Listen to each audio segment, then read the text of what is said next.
Bom, meus irmãos, o capítulo 8, a semelhança do capítulo 7, também nós vamos dividir em 3 partes, porque o capítulo 8 é um capítulo riquíssimo de detalhes, e nós não conseguiríamos vencê-lo com qualidade, sem pressa, sem atropelos. Nós não conseguiríamos se nós fôssemos estudá-lo todo de uma vez. Então, nós vamos dividir em 3 partes, tá bom? E o título desta segunda parte do nosso estudo é A Glória da Graça de Deus, a glória de sua graça. E nós vamos entender, por meio desse estudo, um pouco mais do imenso amor que o Senhor Jesus Cristo, o nosso Deus, tem por nós. Meus irmãos, eu gostaria de compartilhar, antes de nós avançarmos no estudo, o que eu tenho percebido. Eu tenho percebido, meus irmãos, que o que mais nos impede de desfrutar das bênçãos do céu é a nossa falta de real, a nossa carência, a nossa falta mesmo, a nossa incapacidade era essa palavra, de compreender claramente, de forma íntima e pessoal, quem é Deus.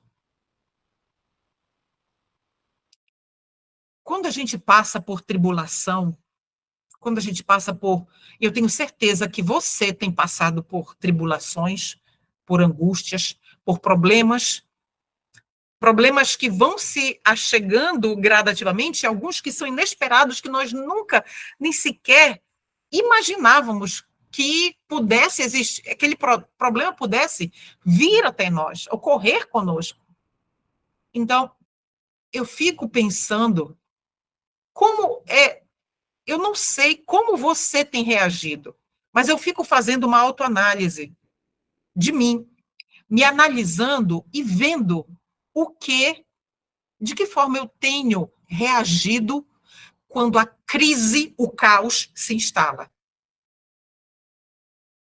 A forma como nós reagimos, ela diz muito do Deus que nós cremos.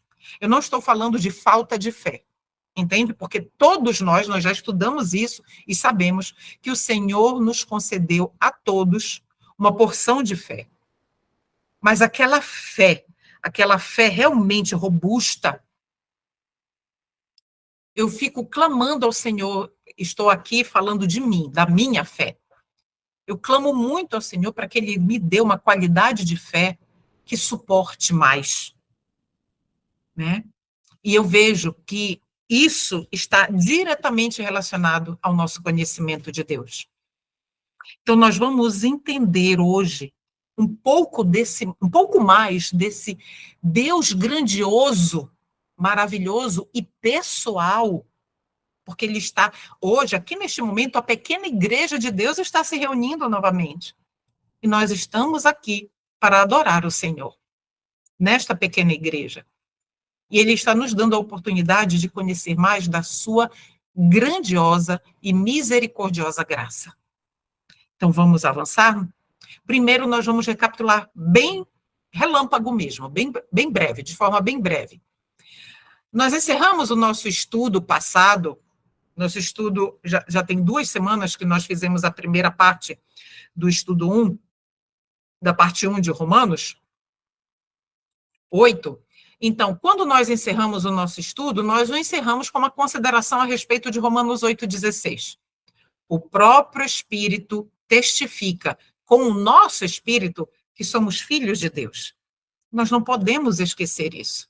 Quando a crise e o caos se instalarem, nós não podemos nos esquecer disso. Isso não pode tirar a nossa paz, não pode tirar o nosso sono. Nós precisamos atingir o ponto de uma caminhada com Deus, a ponto de que essa noção, essa consciência, essa certeza de que nós somos filhos de Deus, e por sermos filhos, nós somos co-herdeiros com Cristo, que é o Filho de Deus também, o Senhor jamais permitirá que passemos por nada que nós não vamos suportar. E sempre há um aprendizado. Nós nunca vamos perder. Nós sempre vamos ganhar com o Senhor Deus. Então, vamos ler, eu vou pegar aqui a minha Bíblia Contexto, vamos ler, por gentileza, o capítulo 8, os versos 17 e 18. Diz assim: se somos seus filhos, então, nós, retomando, né, do verso 16. Se somos seus filhos, então somos seus herdeiros e, portanto, co-herdeiros com Cristo. Olha só. Se somos filhos de Deus, é um pensamento de causa para o efeito. Se nós somos seus filhos, também somos herdeiros de Deus. E se somos herdeiros de Deus, nós, juntamente com Jesus, somos herdeiros junto com ele. E o verso continua: se de fato participamos de seu sofrimento, quando venha o caos, a crise, a tribulação, participaremos também da sua glória. Não é para sempre, vai passar. O verso 18. Considero que nosso sofrimento de agora não é nada comparado com a glória que ele nos revelará mais tarde.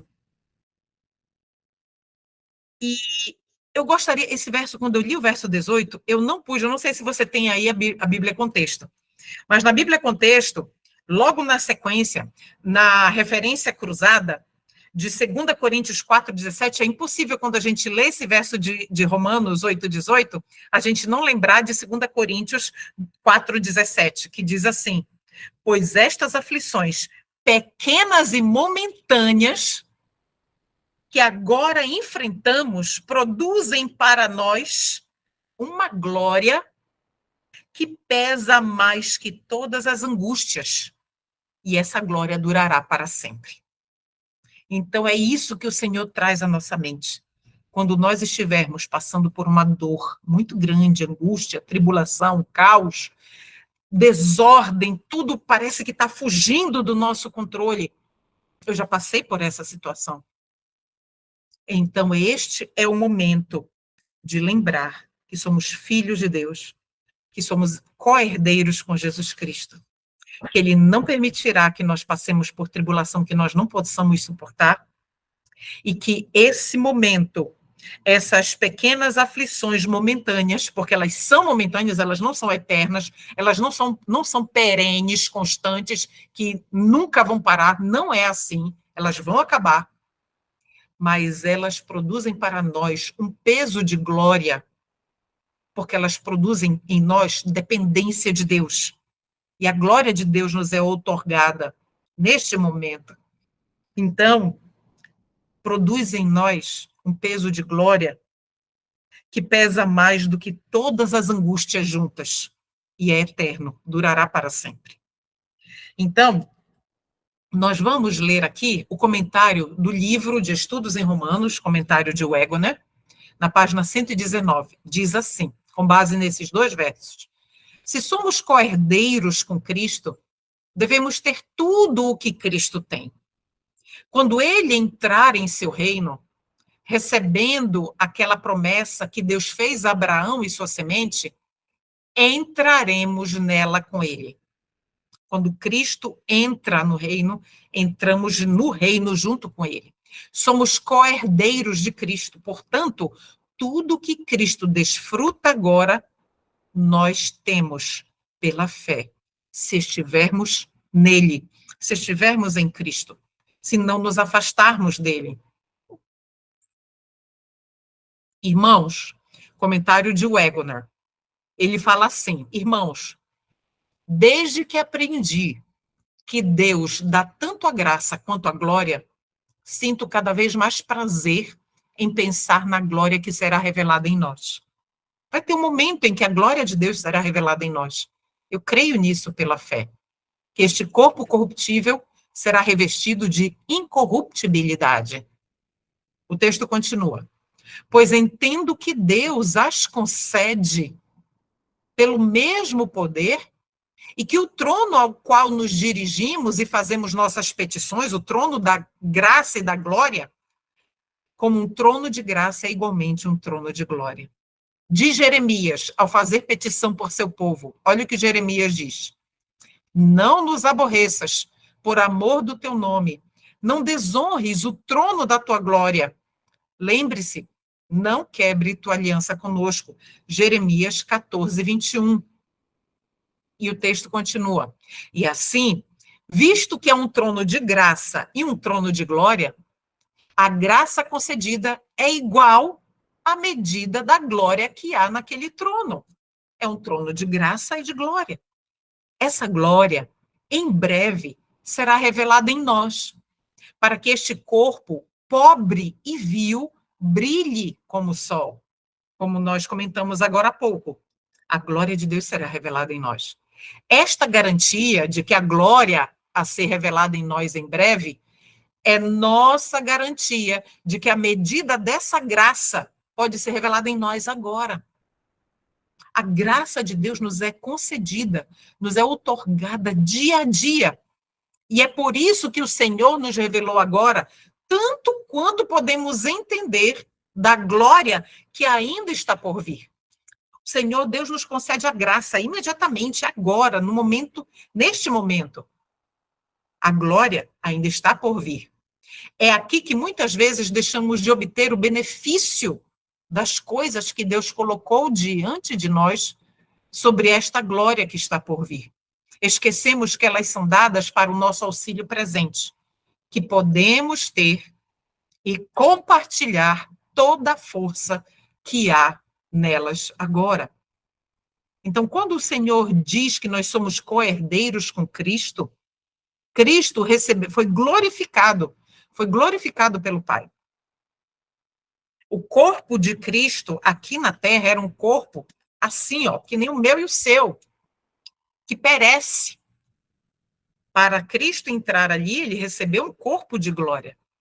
Então, essa promessa ela é nossa hoje, no presente momento. Não podemos duvidar.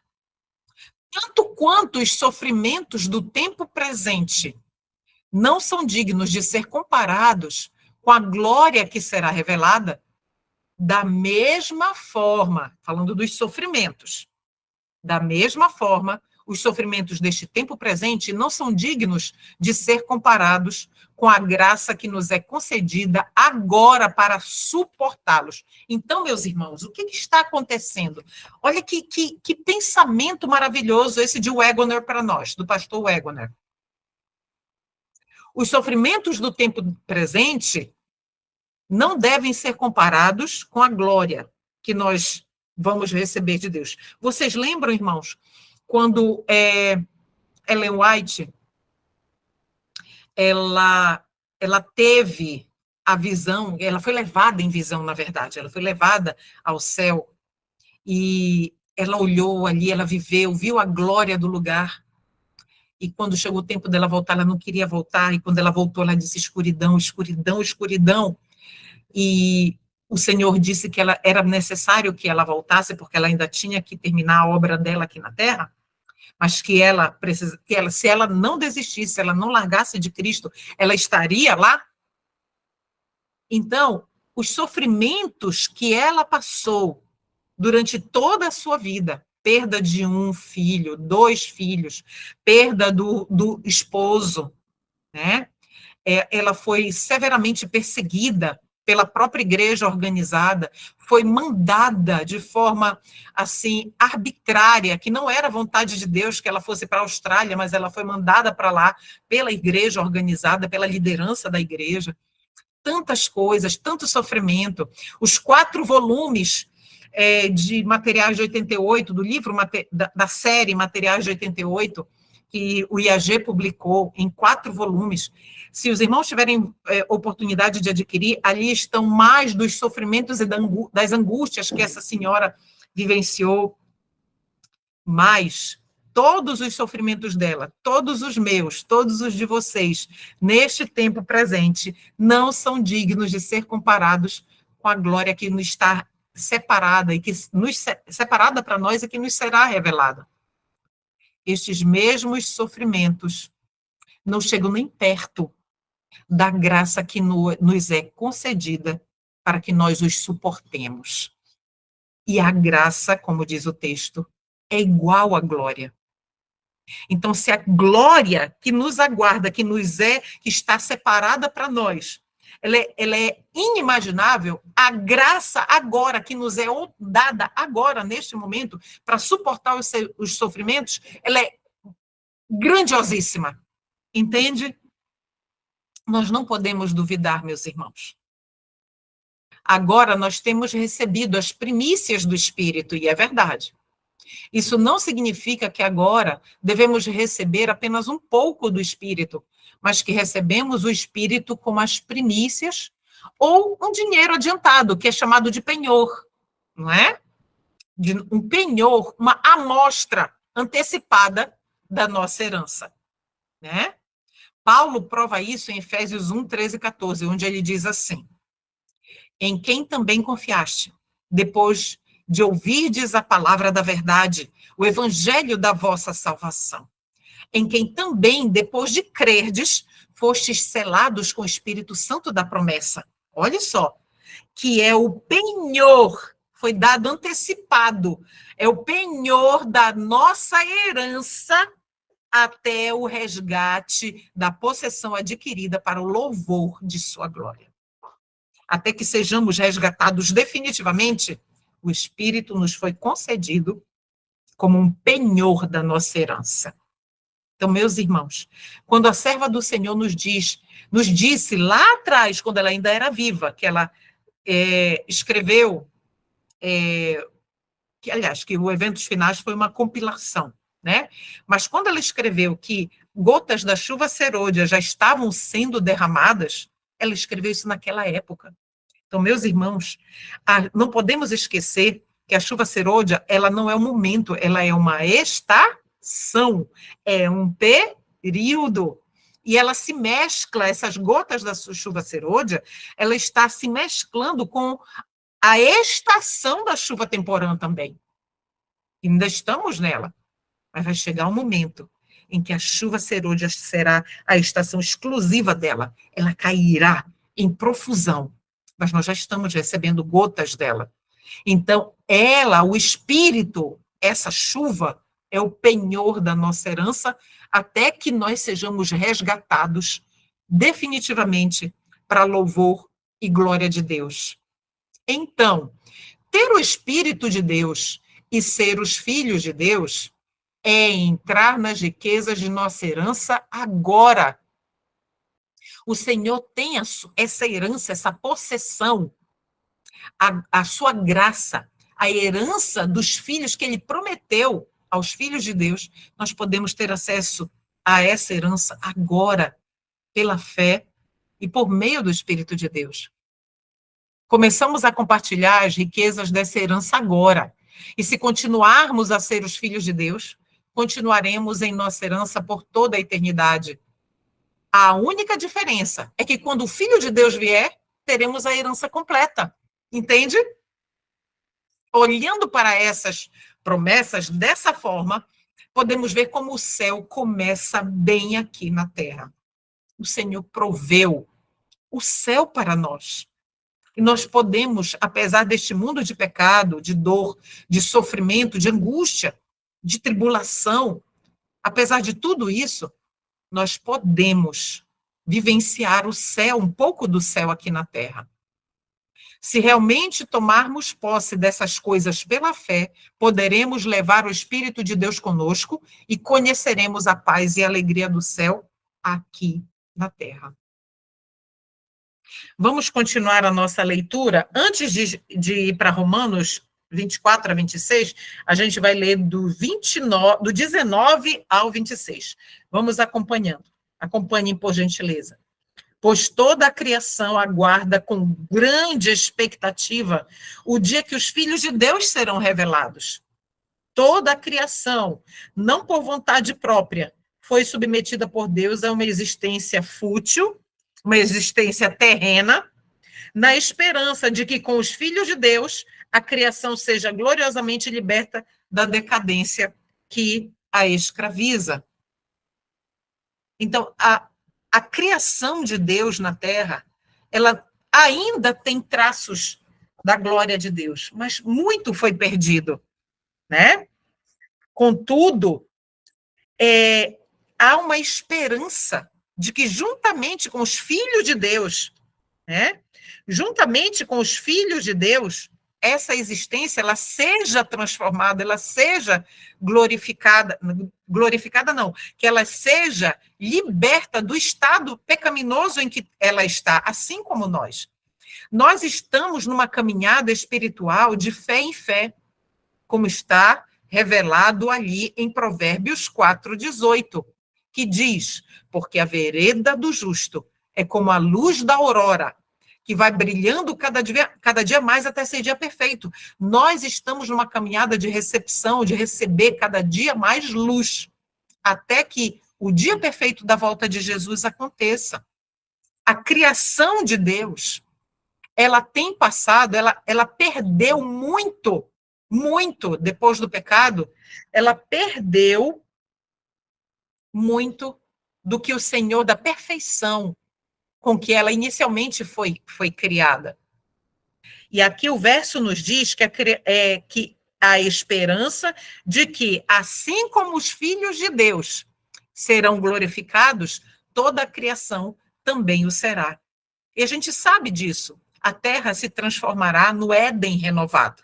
A gente sabe disso, porque a palavra de Deus nos diz, não é? Vamos para o verso 22. Pois sabemos que até agora toda a criação geme como em dores de parto. E nós...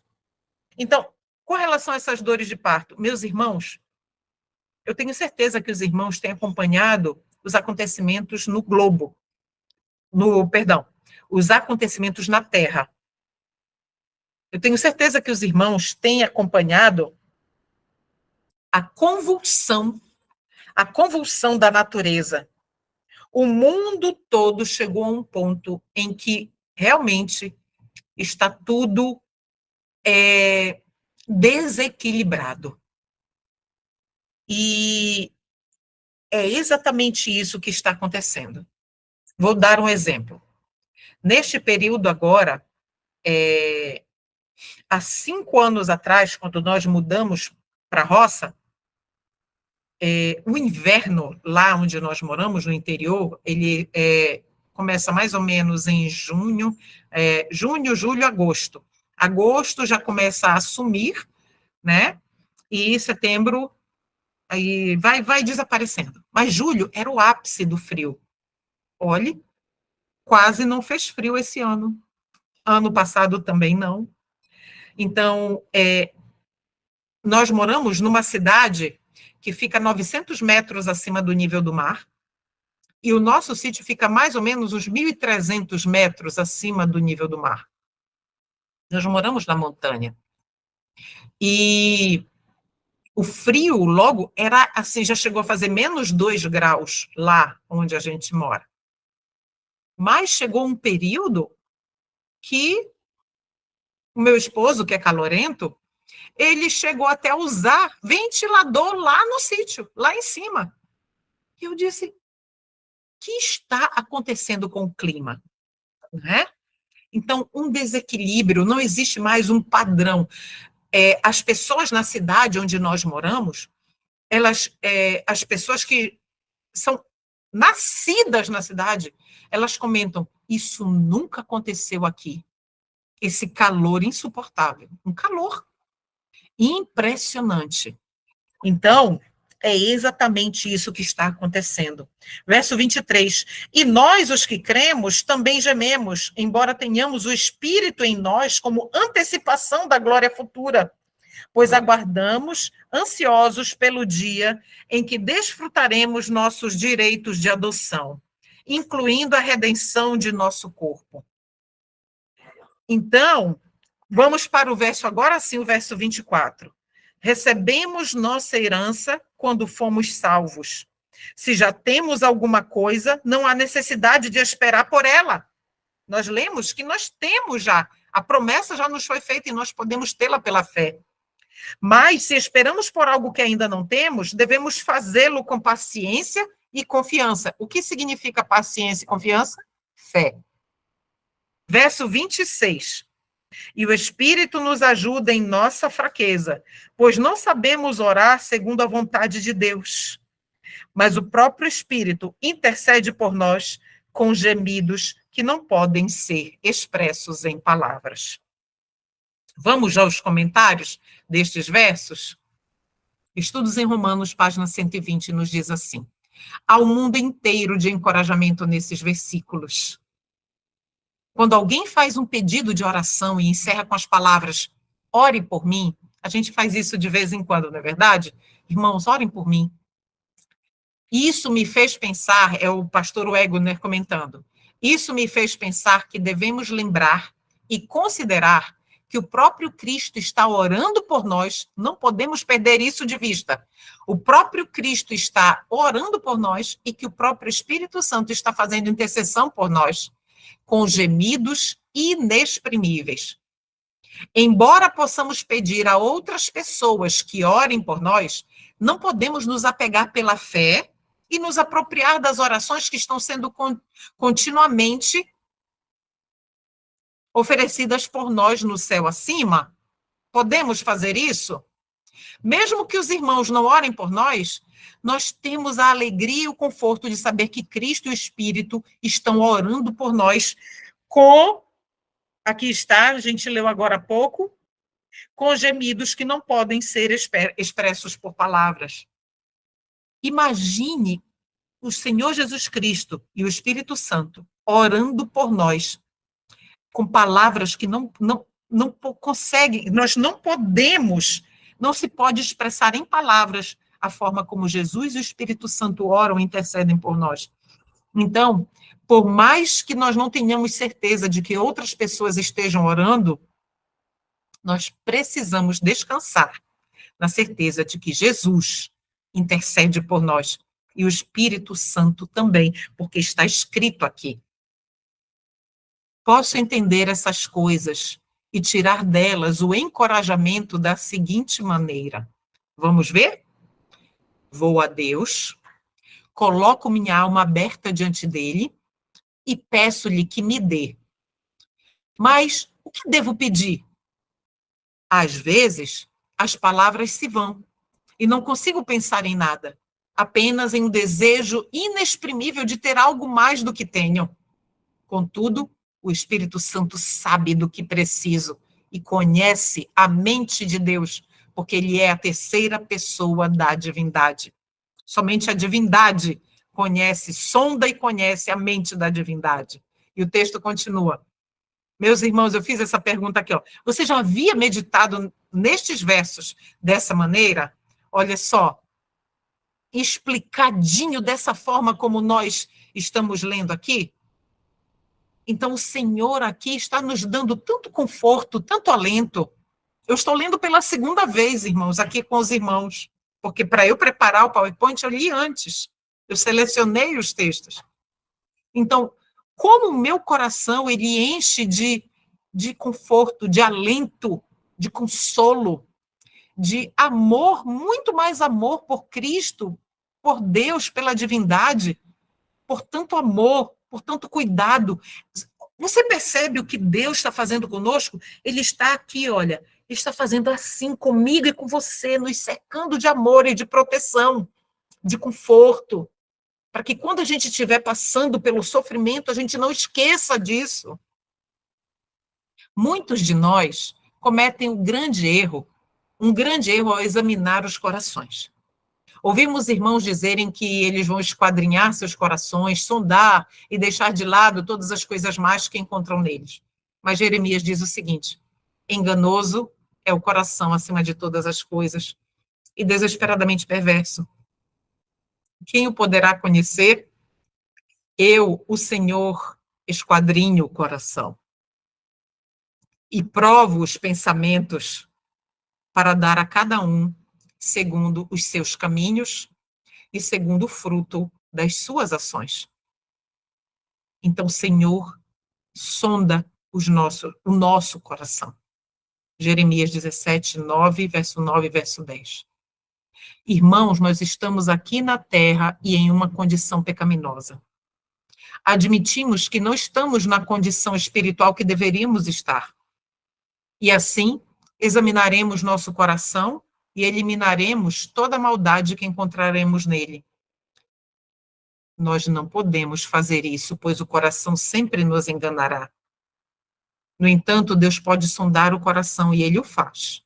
E se aceitarmos o resultado de sua busca, grande será a nossa alegria. Meus irmãos, quantas e quantas vezes eu e você, nós estávamos convictos em determinada interpretação das Escrituras ou do espírito de profecia. Estávamos convictos. E um belo dia, o tempo passa, nós amadurecemos na fé e nós fomos ver, Senhor, não era isso que eu pensava antes, é isso. Enganoso é o coração. Então, nós não somos capazes de eliminar toda a maldade do nosso coração. Não somos.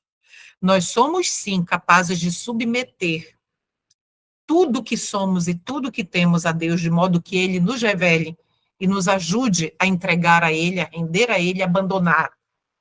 Mas por nós mesmos nós não conseguimos.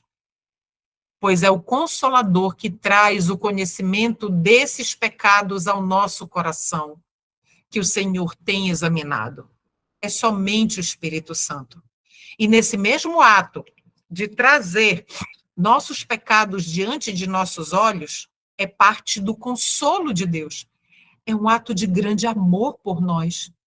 Porque dessa forma, ao reconhecer os pecados, quando ele nos revela e nós reconhecemos como sendo pecado, nós recebemos de Deus a oportunidade de uma vida nova por meio do abandono completo do pecado. Sim, pela própria obra de tornar conhecidos de nossos pecados, Deus nos consola e demonstra o seu amor por nós, porque ele não quer que nenhum de nós se perca.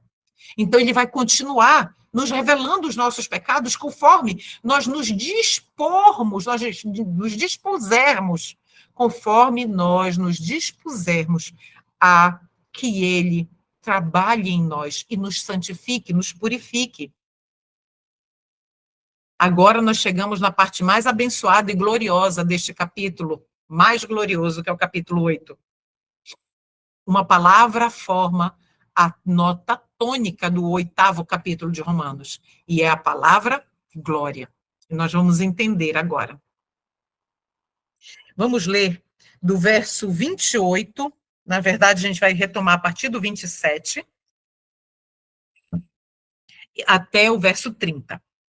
E o Pai, que conhece cada coração, sabe quais são as intenções do Espírito, pois o Espírito intercede por nós, o povo santo, segundo a vontade de Deus. Olha a certeza aqui, mais uma vez, de que o Espírito ora por nós, intercede por nós. Verso 28.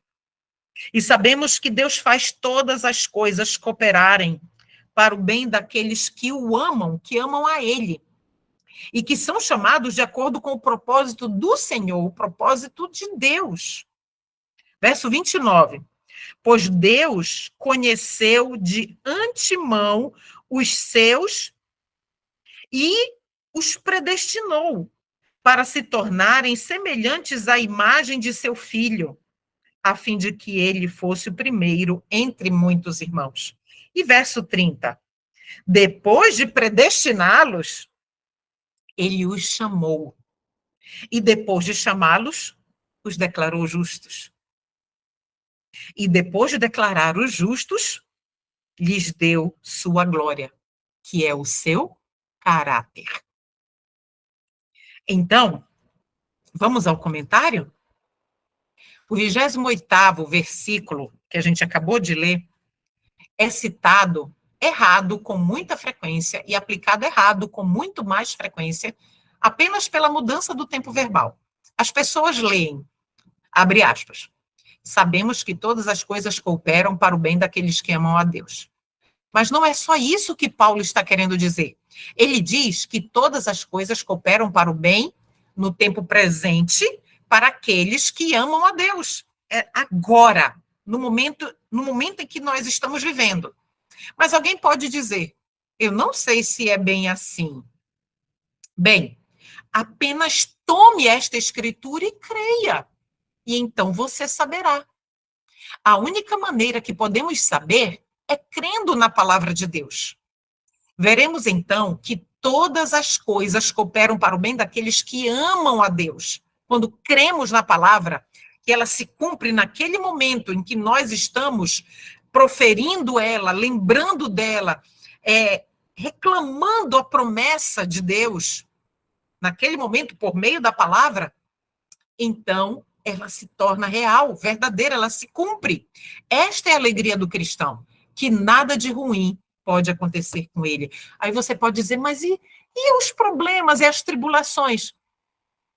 Os problemas, as tribulações, elas são, ou as aflições, são obreiras de Deus para refinar o nosso caráter. É através das dificuldades. Irmão, já pensou? Que terrível seria, irmãos, terrível. Seria terrível, meus irmãos, se nós vivêssemos no mar de rosas, no mundo de pecado. É até de suspeitar. Porque, muito provavelmente, não seria justo, não seria correto. Estaria fora de um padrão de um mundo de pecado.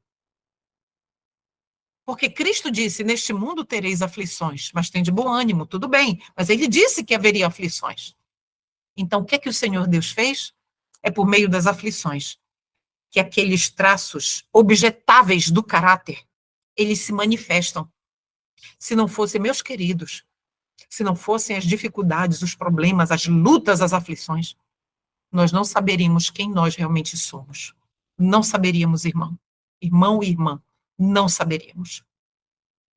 Então, lá no maior discurso de Cristo, diz que as tentações, as dificuldades, as lutas, as aflições, elas são obreiras de Deus para trabalhar o nosso caráter. Né? Mas, qual é a certeza que, em meio de tudo isso de ruim que às vezes acontece conosco, vocês já perceberam que a nossa vida faz isso? Às vezes a gente está aqui, olha, está tudo tranquilo, de repente aliás, está aqui, estamos sendo bem-sucedidos, de repente, pum, parece que acaba tudo, desestrutura e a gente perde o controle. Não é verdade? Já aconteceu várias vezes comigo, eu tenho certeza que com vocês também. Então, o que é que a gente percebe? Nós percebemos, meus irmãos, que este texto que nós acabamos de ler, que nada de ruim pode acontecer ao crente que está ali, firme nas escrituras sagradas, reivindicando o cumprimento das promessas, meus irmãos, nada de ruim pode nos acontecer. O Senhor Deus está conosco, passando por toda a tribulação, e vai passar. Alguns dizem, isso só acontece a uma classe especial de pessoas. Sim, é verdade. Existe uma classe especial, e essa classe especial é composta por aqueles que amam a Deus. Você ama a Deus? Sim ou não? Se você ama a Deus, você faz parte dessa classe especial. Sabemos se amamos a Deus ou não. Portanto, sabemos se podemos nos apropriar dessa promessa ou não. Agora, o que pensar sobre esta classe de pessoas? Aqueles que são chamados de acordo com o seu propósito. O que pensar deles? Aqui temos a questão de chamado. E isso, às vezes, faz com que alguns fiquem desanimados. Quer dizer que o chamado é para uns, não é para mim, ou não é para todos, enfim. Quem Deus chamou? É a pergunta. Olha aí a resposta de Apocalipse 22, 17. E o Espírito e a noiva dizem, vem. Para quem que eles dizem? Para todos. E quem ouve, diga, vem. E quem tem sede, venha. Você tem sede? Eu tenho. E quem quiser, você quer? tome de graça da água da vida. O chamado é para cada homem, mulher e criança na terra.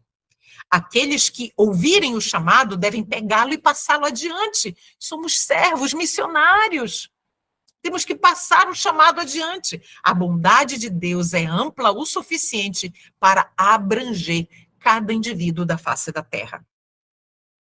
Porque Deus amou o mundo de tal maneira que deu o seu Filho unigênito, para que todo aquele que nele crê não pereça, mas tenha vida eterna. Conhecemos bem João 3,16. Essas duas passagens bíblicas são suficientes para dissolver dos quatro ventos todo o lixo teológico que foi escrito para provar que Deus chamou alguns poucos e outros não. Isso é lixo teológico. O chamado foi feito para todos. O chamado é para todos, nem todos vêm, é verdade. Nem todos seguem o conselho de Pedro e não garantem sua vocação e eleição. Mas isso não é culpa da provisão de Deus. É escolha individual. O chamado é de todos. Vamos ler o verso 29 novamente? Pois Deus conheceu de antemão os seus e os predestinou para se tornarem semelhantes à imagem de seu Filho. Queridos, nós somos predestinados. Quem? Todos, 100% da humanidade. Não mais uns nem outros, não uns escolhidos e outros não, não. 100% da humanidade foi predestinada por Deus para tornarem-se semelhantes à imagem de Cristo, a fim de que ele fosse o primeiro entre muitos irmãos. Então, vamos lá. Estudos em Romanos, página 126. Deus sabia que Arão iria pecar. E ele sabe se seríamos salvos ou não? Sim, ele sabe tudo isso. O Senhor Deus, ele sabe as escolhas que eu vou fazer que vão determinar a minha salvação ou a minha perdição. Quem será salvo e quem se perderá? Ele sabe. Então, como é possível que sejamos livres? Alguém pode perguntar. Sei que por sua palavra estou perfeitamente livre para ter a salvação. E quando eu quiser, pela palavra, sei ao mesmo tempo que Deus sabe se vou aceitar ou não. Não consigo entender como essas duas coisas podem ser, mas Deus sabe e ele não é injusto. Fé. Precisamos crer e confiar. Em João 17,3, o Salvador ora ao Pai assim: para que o mundo saiba que tu me enviaste e os amaste como me amaste. Irmãos, é o Egoné falando. O Pai nos ama, tanto quanto ama seu Filho unigênito. Você consegue imaginar isso? Que Deus nos ama, tanto quanto ama Jesus Cristo. Senão ele não teria permitido que Jesus viesse, meus irmãos. Que amor é esse? Que amor é esse? Como nós sabemos? A certeza disso é dada não apenas neste texto, mas no fato de que ele deixou seu Filho unigênito morrer para nos salvar da morte. Compartilhamos com Cristo todo o amor que o Pai tem por ele. Eu e você compartilhamos com Jesus todo o amor de Deus. Você acha que o Senhor Deus vai deixar que a gente sofra sem medida? Não vai. Ele é nosso Pai. Lembra do estudo passado? Abba, papai, paizinho, é nosso. Que ele é o Deus eterno constitui a força do fato de que ele é o nosso refúgio. É o Deus eterno que cuidou de nossos caminhos no passado e temos confiança em sua liderança.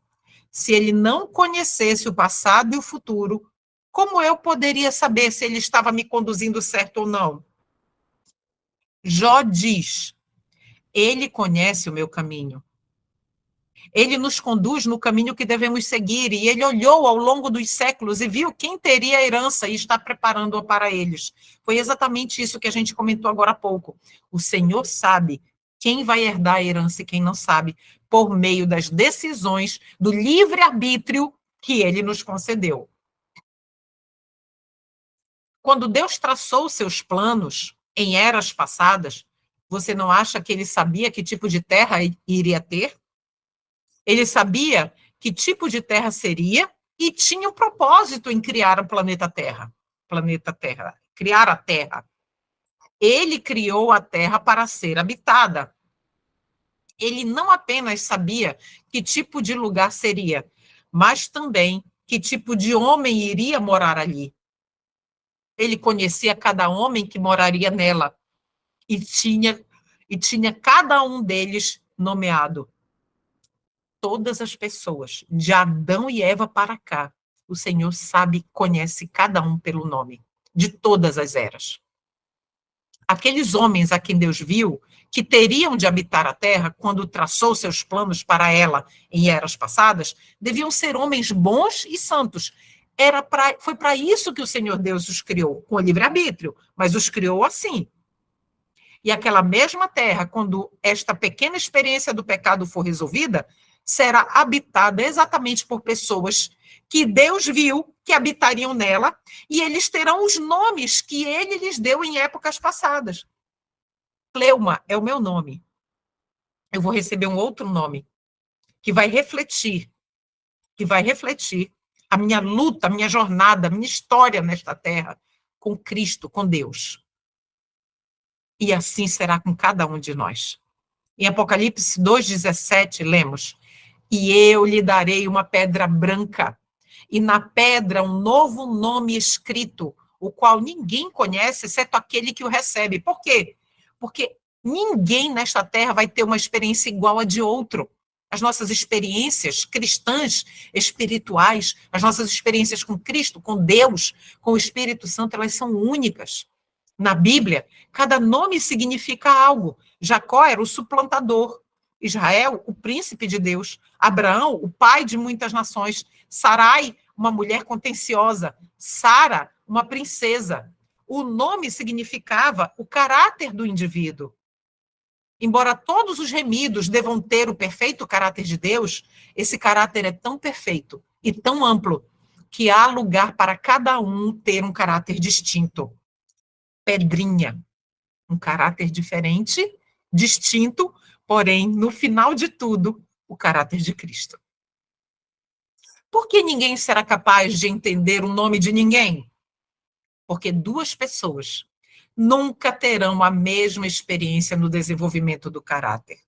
Duas pessoas nunca foram guiadas da mesma maneira e tiveram a mesma experiência ou provações.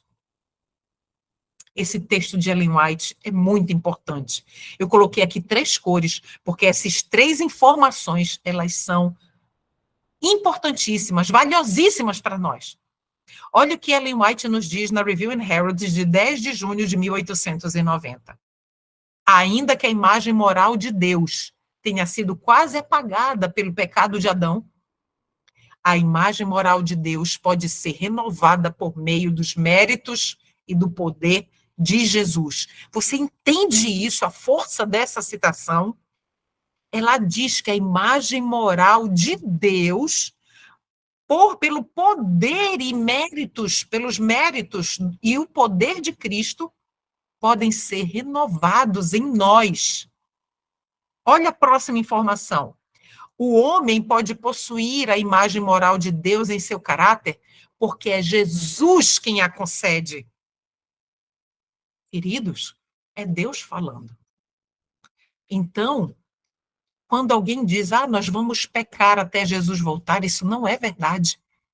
Porque a imagem moral de Jesus Cristo, que nos concede a imagem moral de Deus, não há pecado. Entende?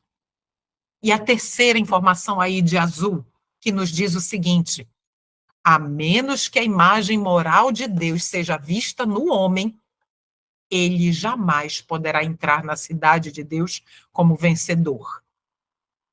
Entende, meus irmãos?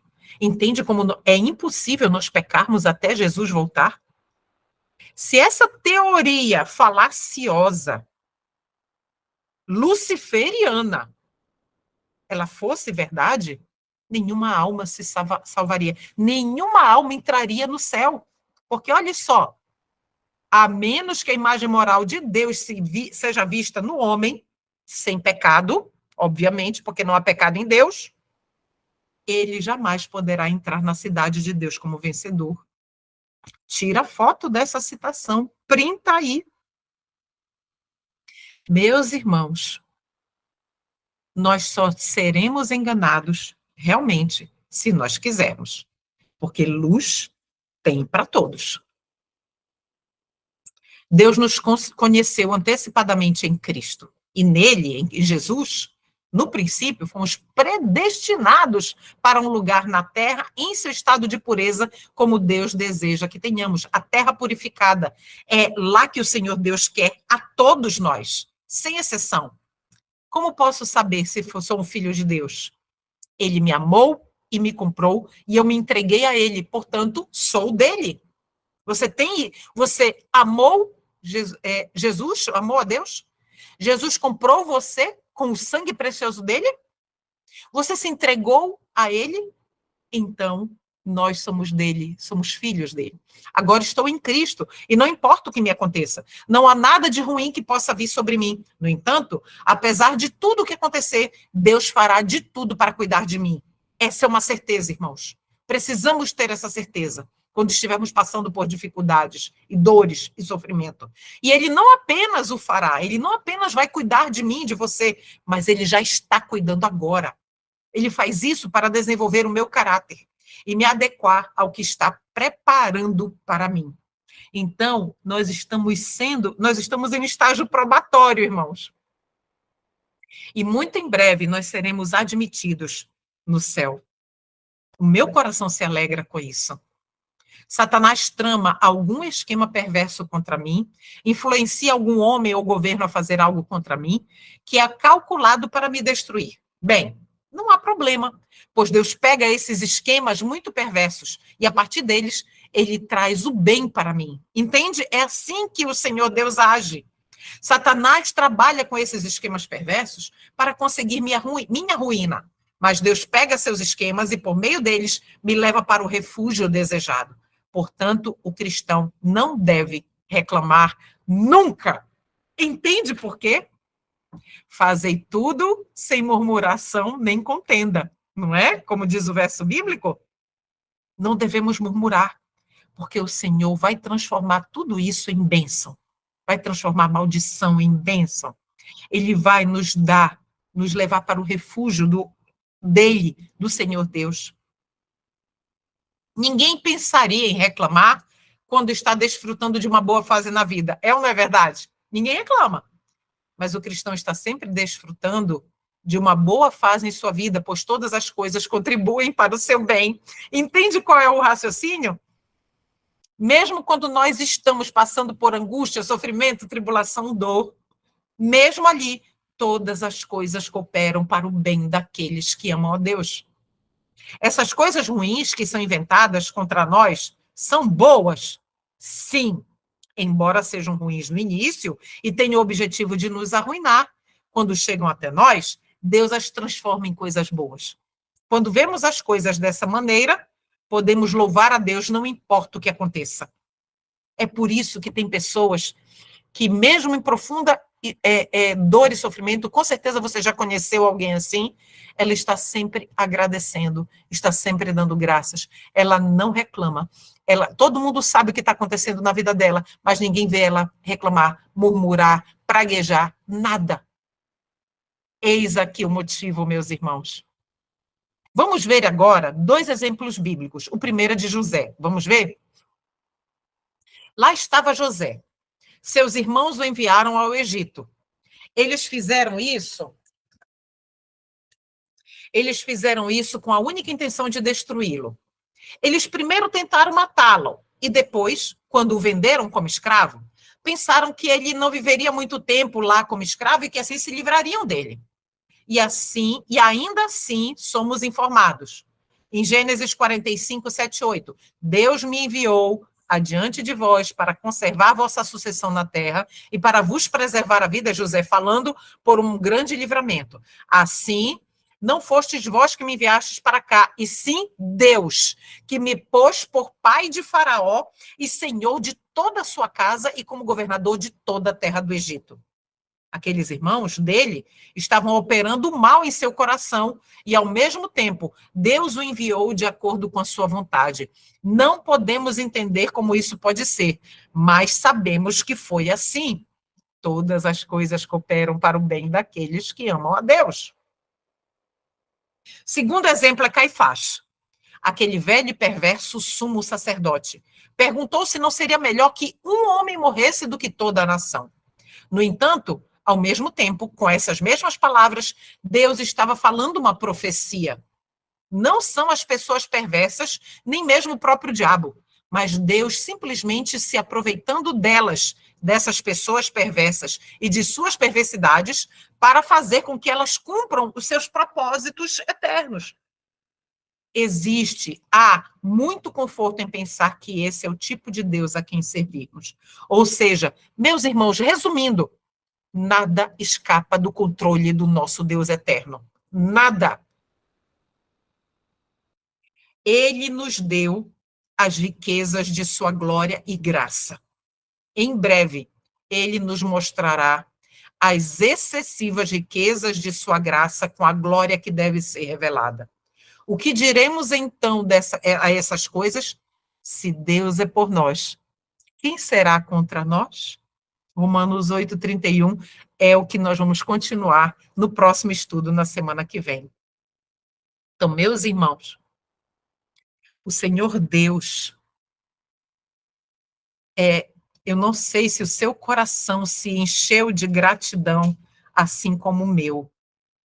E que essas reflexões, para mim, elas me fizeram olhar para o Senhor de uma forma totalmente diferente. É isso que falta para nós.